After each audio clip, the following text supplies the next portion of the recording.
Hey and welcome back. I am sharing two of the most delicious and most important, in my opinion. Everyone will have different choices. Two most delicious chutney recipes. I love chutneys and I've got chutney chapter in every single book of mine because I think chutneys just take the meal to the next level. You can make the most delicious starters or snacks, but if you serve it with a chutney, that can just make it dance and sing. So that's why I thought I will do not one but two delicious chutney recipes. So one of them is my absolute favorite. I cannot do without coriander and mint chutney. It's herby, it's fresh, it's ready in seconds, not even minutes, and you can store it in the fridge for 3 to 4 days. But you can store it in small boxes, freeze it, and then just take it out on the day you need to use it. That's only one of the few things I freeze is coriander mint chutney. The second chutney is a spicy, sour, lively tamarind and date chutney. And this one is great because you can make big batches, which is what I'm going to do, and that's how I cook it. And then I'm going to let it cool down, store it in jars in the fridge, and they will last for a good 3 to 4 months, sometimes 6 months. And that's the two chutneys I cannot do without. You need them to make any kind of chaat. You can serve them with any kind of snacks or a meal. So let's get cooking. Don't forget to hit the bell button and subscribe. And if you want written recipes, both these chutneys can be found in Chetna's Indian Feast. Right, let's get cooking. So if you're making just one portion, like a small bowl that would feed a family, then I would use 50 grams of coriander and half of that of mint, and that's what the recipe in the book suggests. But because I'm making double, I'm just using double. So I just thought instead of giving you big quantities, I'll give you the exact quantities that are mentioned in the book. So 50 grams of coriander and 20 grams of just mint leaves. With mint leaves, we always take the stalks off. It's really quite hard and bitter, and in coriander we keep the stems. So I have recently cooked with some people who don't actually wash their herbs, which I don't like the idea of because they really are so muddy, and when you wash them you'll see that you'll find a lot of mud comes out. So I am going to roughly chop it and give it a quick wash, just trying to get rid of some of the kind of really dark leaves. It's not like it's going to ruin the chutney if I use them, but while I can see them, I can get rid of them.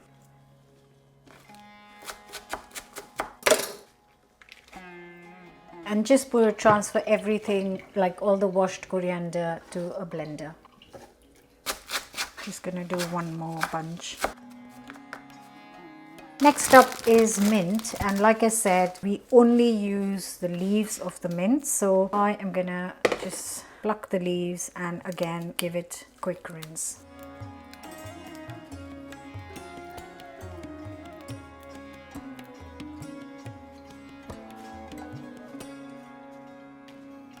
Now we need to add some heat. So the original recipe uses 4 of these green chilies, but because I've increased the volume, I'm using so many. So you just cut off the head and then add it to the chutney. And this is going to give a lovely heat because we don't add chili powder to the chutney. So this gives perfect amount of heat that we need for this chutney.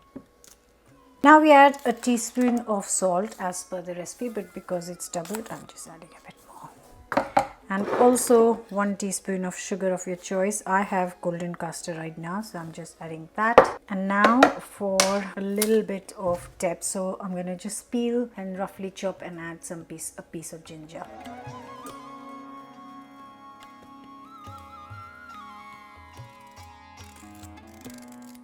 Now all that's left to do is add the sourness to this, and we need juice of 1 lime or lemon. In my case, I'm adding 2.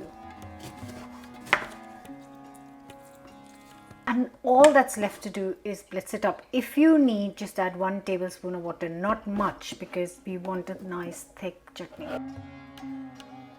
So I haven't added any extra water, but I think this is going to be fine. I'll just give a few seconds. Just going to actually get this.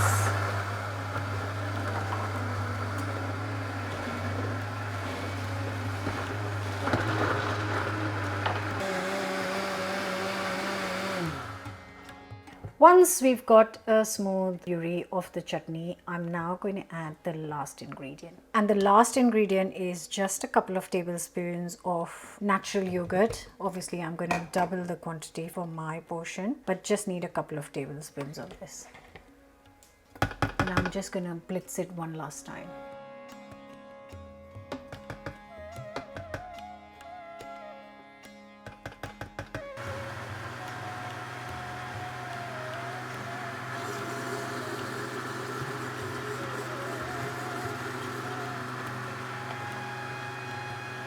If you're freezing this, I wouldn't add the yogurt just yet. I will just blitz and freeze it and then add the yogurt when I'm serving it. But I've got a big supper club coming up in 2 days, so I am preparing this chutney for that. So that's why I've added the yogurt.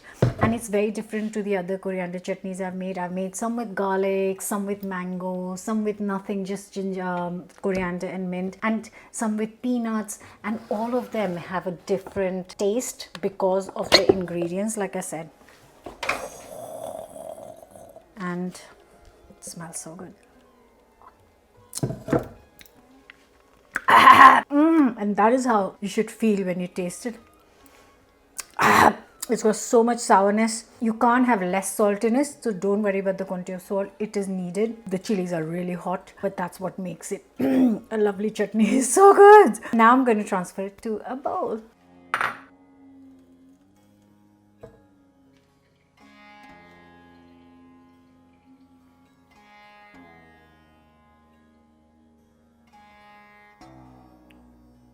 And that is the coriander yogurt chutney from Chetna's Indian Feast. That looks and smells absolutely incredible. And I've got lots more ready for my supper tip. Beautiful. Moving on to, I've just made some pakoras. Moving on to the tamarind and date chutney. Just like coriander chutney, I've got a few variations of tamarind chutney as well. There is obviously in Chetna's Indian Feast, there is also one variation in Tamarind Chutney, which is my street food book. So I am going to be using this tamarind kind of pulp, it's called. And that is what you need for a tamarind chutney. So it's kind of dried out, slightly dried out tamarind, and that's what you cook down and get all the flavor out, and that goes into the chutney. So I'm going to be using 100 grams of this. Like I said, I'm doubling the quantities, but the recipe calls for 100 grams of tamarind pulp. So you just break it up a little bit.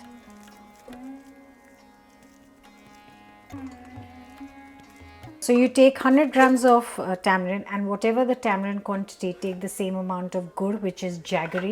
So you kind of buy jaggery in blocks like these. You can buy smaller blocks, bigger blocks. And now I'm just going to chop it up into smaller pieces and add 100 grams of jaggery. So it has like kind of same amount of sour and sweetness to it. So it'll taste amazing. You just chop it into, it's quite soft. It should be soft. It shouldn't be rock hard. That is a good jaggery. So I'm just going to add 100 grams to the pan. So in goes the same amount of jaggery or gur. Gur is the Hindi word for it.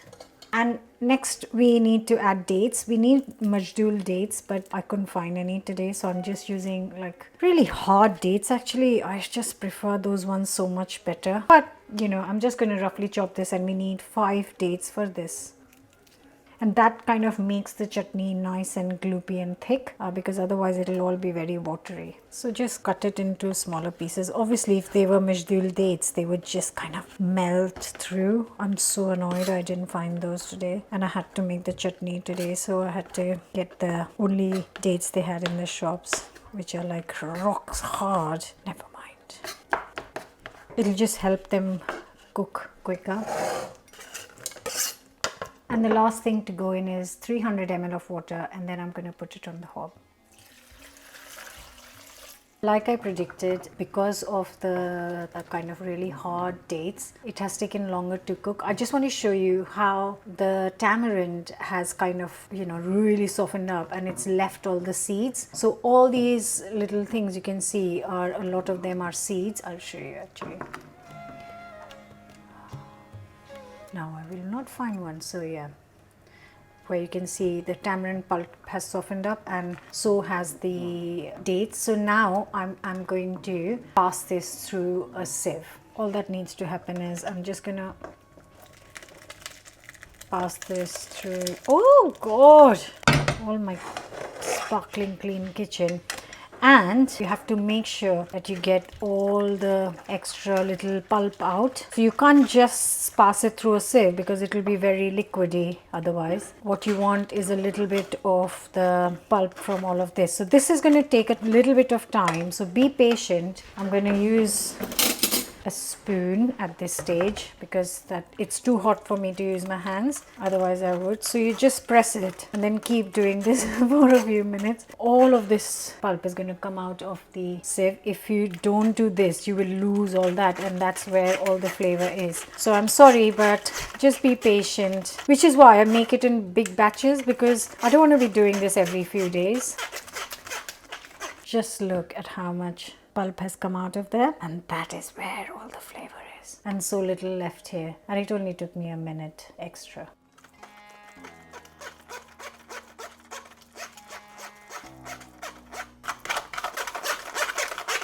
I'm just showing you this because I just want to show you how soft the tamarind has become, how soft the dates have become, and that's how they've become so mushy, and that's how you're going to get that lovely texture. I'll show you the other side. So obviously this is just a little bit of the chutney. I still have to sieve all of that. So if you get this out, ooh, and that is what I am after, the best bit that makes the chutney what it is.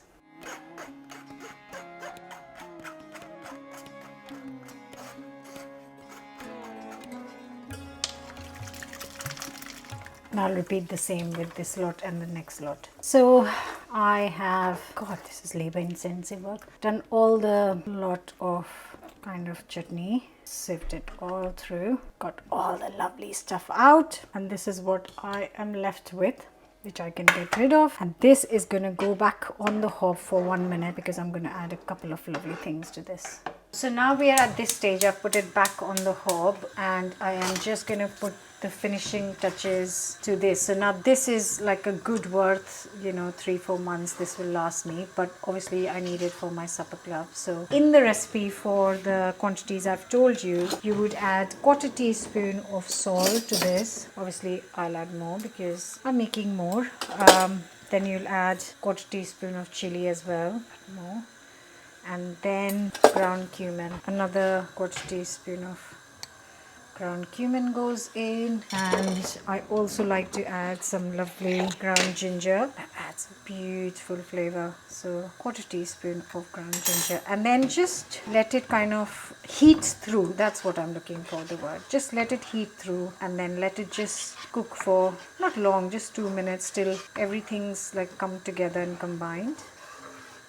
And then once it's cooled down, you can store it in jars in the fridge. This has to be stored in the fridge, so don't leave it outside. So this thickness in the chutney only comes because I've taken everything out from the sieve. I started making chutneys when it was still light outside, and it's gone pitch black. That's because I had so much going on. I also made some pakoras to go with the chutneys because I was making fresh chutneys. I had to make some pakoras. It's that kind of weather now. But yeah, just store them in the fridge. This will last you, like I said, good 3 to 4 months. And the green chutney lasts you 3 to 4 days. And that is something you can freeze as well. I'm sure that you can freeze this too, but I've never frozen because it lasts in the fridge for so long. I've never thought of freezing it. So let's just taste it.